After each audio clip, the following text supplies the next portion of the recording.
నరేంద్ర మోడీ ప్రభుత్వం present MLA elections అయిపోయినాయి. ఇప్పుడు ఉన్నటువంటి వచ్చిన ఎలక్షన్స్ ఎంపీ ఎలక్షన్స్ అన్నారు. ఈ ఎలక్షన్లో 10 సంవత్సరాలు ఉన్న మోడీ ప్రభుత్వం, నరేంద్ర మోడీ 10 సంవత్సరాలు ఉన్నారు.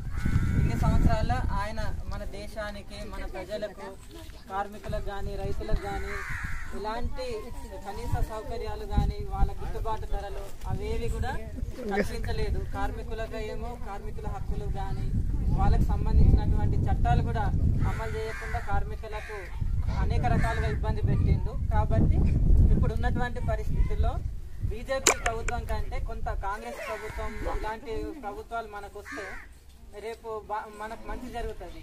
ఇప్పుడు ఉన్నటువంటి నరేంద్ర మోడీ ప్రభుత్వం ఎట్లా అంటే, మన ఎస్సీ వాళ్ళు ఉన్నాం కదా, ఎస్సీ, ఎస్టీ, బీసీ అంటే వీళ్ళందరి రిజర్వేషన్లు రద్దు చేసి వీళ్ళని రిజర్వేషన్లు మొత్తానికి లేకుండా చేసే